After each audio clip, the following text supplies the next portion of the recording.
Pinagpalang araw mga kap, muli po yung lingkod, General Arayan. Lady Orayan. Lady, na activity natin ngayon. Samahan niyo po kami maglakad-lakad sa Sabang Beach. Tara, sama kayo. So yan mga kap, andito nga pala tayo sa Baler, Aurora. So andito tayo sa Sabang Beach. Dati may mga kap nga pala, nakapagtrabaho tayo dito last siguro mga 15 years. Na-assign tayo dito. And then, ngayon, nandito yung pamilya natin at saka yung ibang mga kasamahan. So, check na rin natin yung ganda ng Baler, Aurora. Hindi pa dati ganun karami yung mga resort na yan, mga pesto na yan. Last 15 years nung na-assign ako. Hindi ko lang alala kung 15 years ba. Basta lagpas ng 10 years yan. So, may branch dito yung Sing Shok Bazaar sa may palengke, bandang palengke, harap ng palengke. So time check natin mga kap, so 6:36, kaya tamang lakad kami ni Lady para magpaaraw. So yung iba nagtatago sa araw kasi nga mangingitim sila, pero kami laging lumalabas kami sa comfort zone namin at challenge namin sarili namin para mag-adapt kami doon. Kung hindi ka sanay sa init, so nagpapainit kami para kung dati nakaka 5 minutes ka lang hanggang maging 10 minutes, 15 minutes hanggang kaya mo na lang kahit ilang oras. So ito mga kap, may mga ginagawa sila dito, hindi ko lang alam kung ano. So yan mga kap, isang paraan nila dito ng paghuli ng isda. Idol, ano hinuli nyo dito? Isda po. Okay, mga isda. Anong mga klaseng isda?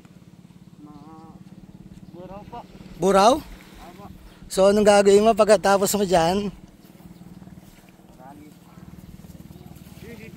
Tatali. Yan. Itatali niya and then hihilahin nila. Yun. I am the boss. Alagay pa naman sa cup mo.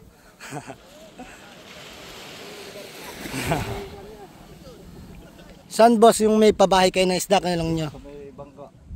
So may pa... Doon sa nag-isa na yon.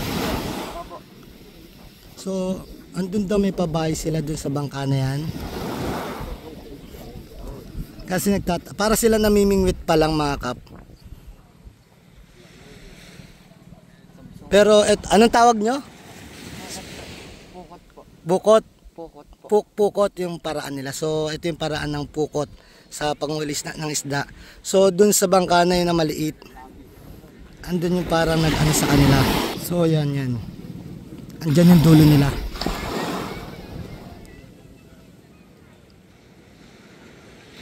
Yung kahapon na panood nyo, net yung ginagamit, pero eto sa kanila, kung makikita nyo, tali na nakalagay dun sa katawan nila na hinihila nila. Yun, pag makikita nyo, pagkalas ng isa, dadalhin nyo yan dun sa harap, nakalagay sa katawan nila. And then yan, tatali niya. O, diba? Yun.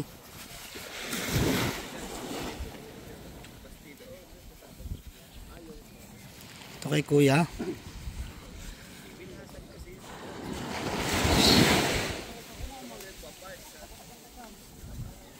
So, ngayon lang ako nakita ng gantong paraan na to mga kap. Yung iba nakita ko naglalag sa Umiray, may nilalagay silang parang bangka.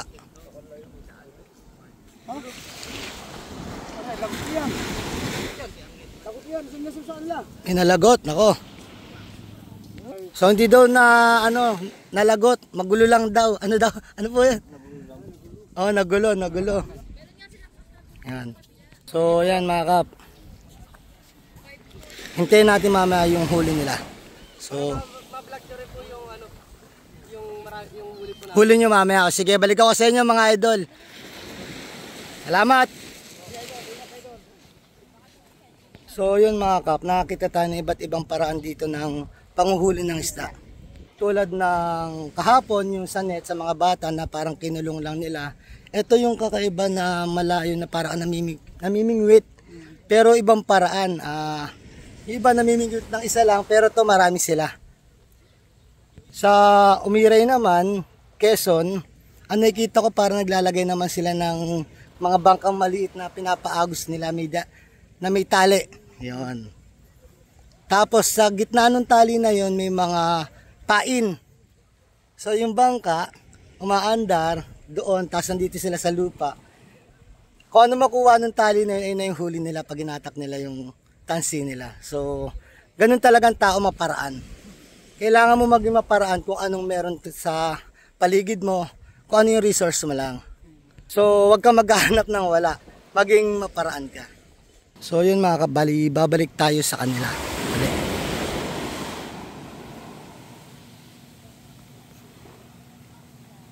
Nakapagtanong tayo kahapon, kapag gumanong ka na pala doon, Dinggalan na. Tapos pa Quezon.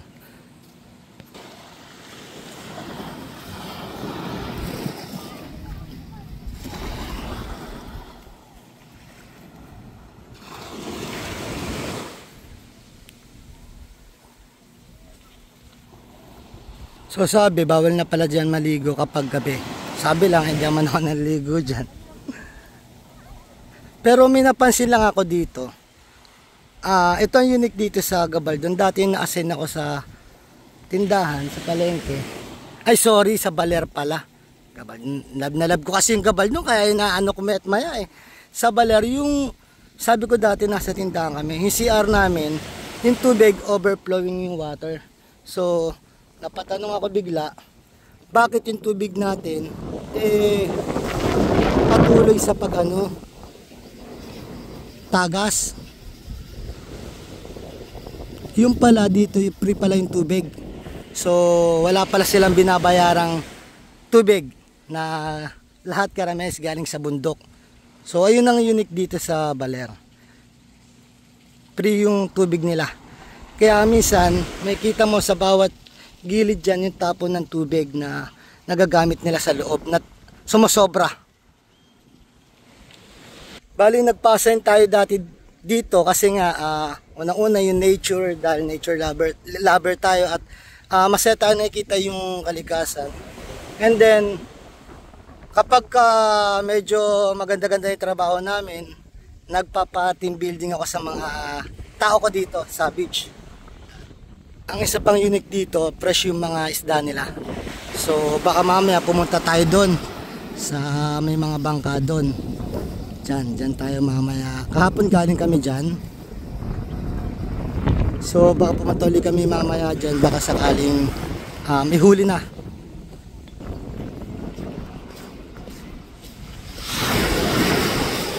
Ano, may tanim bang buto dyan?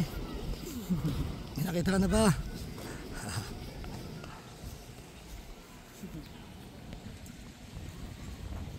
Para may huli na ba?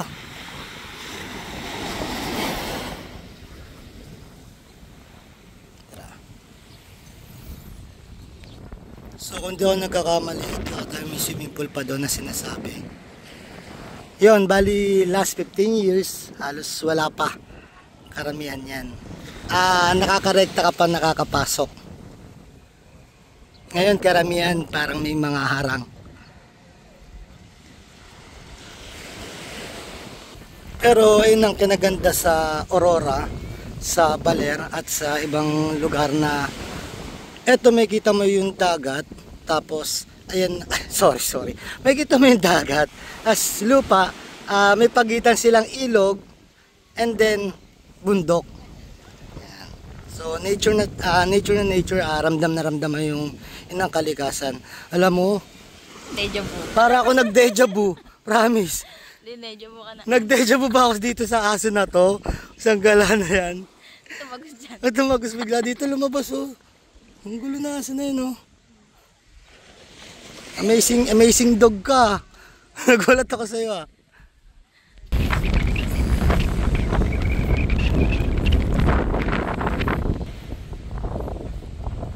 So, yun, siguro mga 30 minutes ata kami naglalakad. Papaaraw.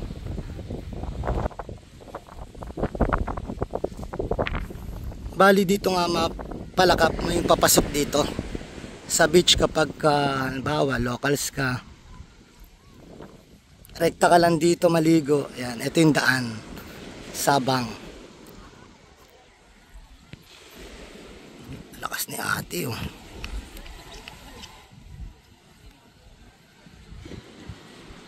So kadalasan pala pag pumupunta kami dito,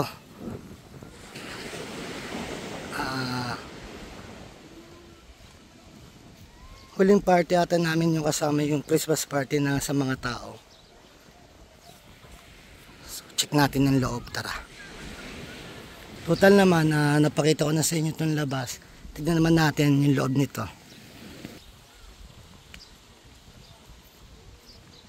Mga tulog pa yung mga kasama natin dahil maaga pa.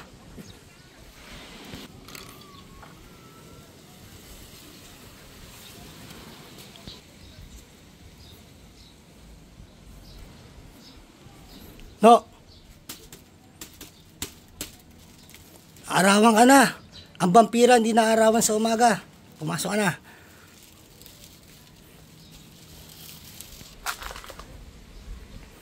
So, check natin dito.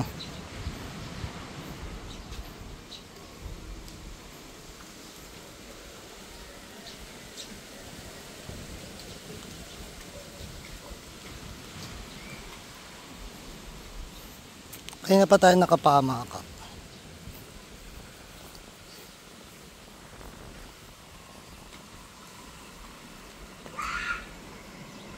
Okay, nandun pala tayo sa Nalu.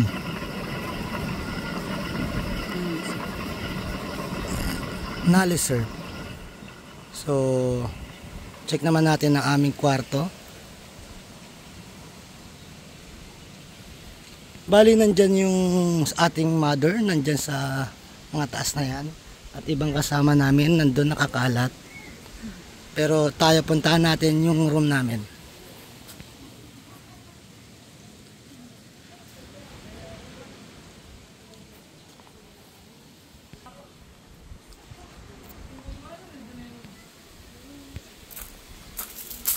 So, yan ang pang surfing nila. So, may nagsisurf dito, hindi man katulad ng ibang matataas ang alon, pero pwede siyang pang beginner.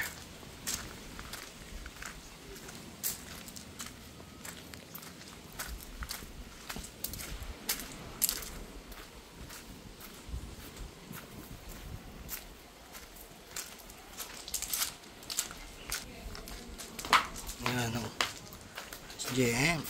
Pali yan ang kakatapos lang nila matulog. So, alawas na. Yan. Okay, sige, sige. So, check naman natin loob.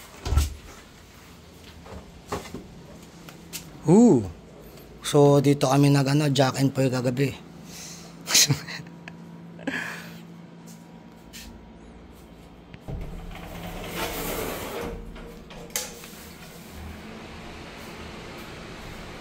So, may heater din siya. O, diba? And then, yung dalawa doon natulog sa taas. Muli po yung lingkod, General Orion. Lady Orion. Nataos puso po nagpapasalamat sa inyo na walang sawang panonood sa aming mga video. Na sana po gabayan kayo ng Panginoon, sampunan yung mga pamilya, na sana pumingi tayo ng gabay sa Kanya, sa isip, sa salita at gawa, upang magampanan natin tungkulin natin dito sa mundong ibabaw, na naayon sa Kanya mga kagusto at kahilingan. Muli po, maraming salamat. God bless.